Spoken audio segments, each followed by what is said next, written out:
Today on PimFim, I wasn't really sure what to talk about, so I'm gonna dip back into the Marvel well. This is Chris. Let's go. The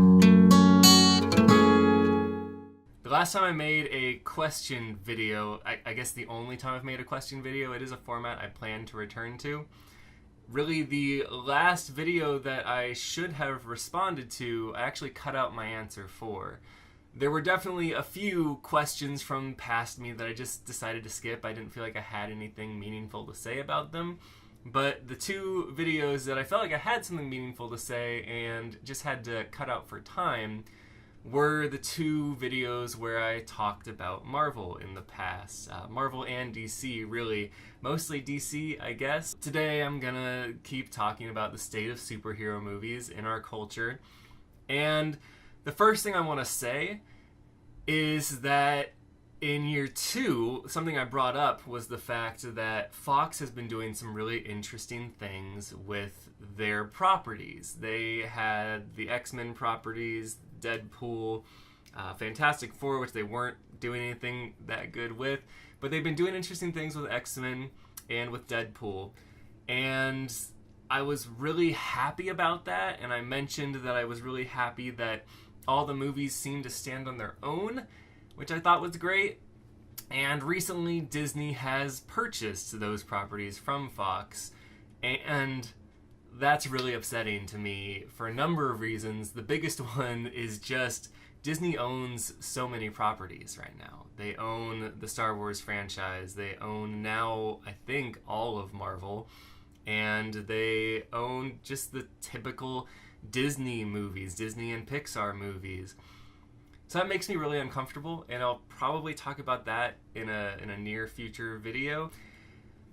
When I made those past two videos, DC didn't really have a successful movie yet, and now they do, which is good news for them. DC put out Wonder Woman, and that was a smash hit in, I think, June of 2017, just a little bit after I made that video. And yeah, again, that movie has probably set the course for what's going to come next.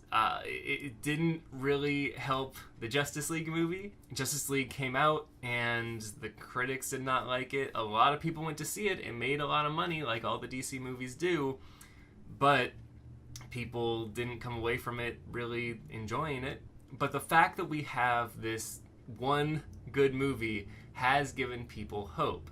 There's going to be an Aquaman movie coming out sometime fairly soon, and I'm intrigued by it. I've pretty much dismissed any DC movie that has a number of characters.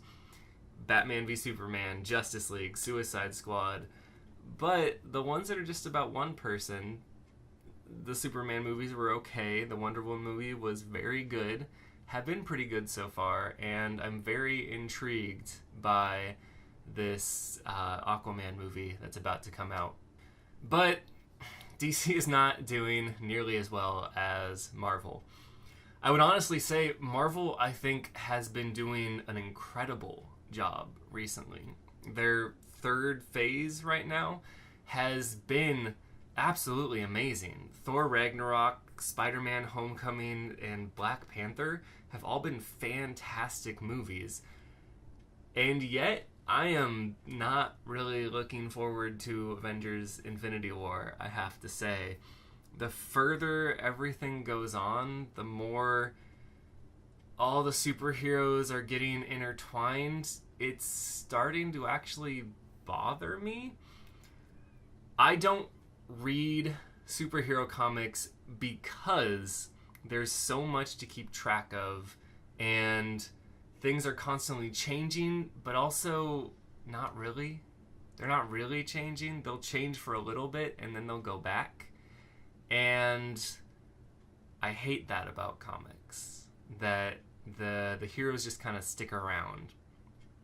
And so I'm intrigued to see what happens in Avengers Infinity War, because there's a lot of the heroes who are probably going to die, and we know that especially because a lot of the original Avengers, the actors, their contracts are expiring, and Disney could certainly renew their contracts, but a lot of these people, their stock has risen because of the Marvel movies.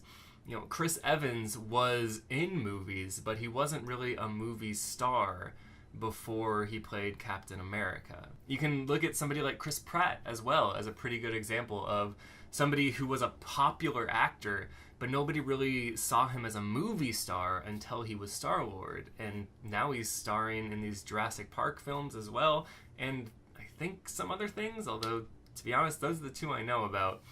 But a lot of these movie stars are going to be very expensive to renew their contracts. Robert Downey Jr., his contract is already incredibly expensive. So, a lot of people are convinced that a lot of these original heroes are going to die. And if that happens, if they get written out completely, that will get me very, very intrigued. And I'll be very excited about that. But if they find a way to keep them around, that's going to make me not mad, but just lose interest in these Marvel movies. You know, I can kind of compare it to wrestling. When a wrestler is in the WWE for 20 years, you know, they come in early, they stick around for a long time, it can really get you to get sick of that wrestler. You know, somebody like Randy Orton or John Cena, who have been around WWE for a long time, it's partly just that their act gets old. Somebody like The Undertaker changes their act over time, and that keeps them fresh and exciting. But the fact that they're around at all for that long does get a little old, and that's why I love something like NXT, where because it is this training ground, people eventually leave NXT, and so everybody is a fresh face that you're not sick of yet. And I hope that the Marvel movies can be more like NXT and less like the WWE. I hope that I can be left wanting more. I want to see more of that guy, and I don't get to, rather than, God, won't they just get rid of Robert Downey Jr. already? I hope I don't have to get to a point where I'm saying that. Future me, you're probably not going to see Avengers Infinity War when it's in theaters. So maybe just actually a year from now, how was it? Or, probably more importantly, how are the movies after Avengers Infinity War doing at keeping you interested?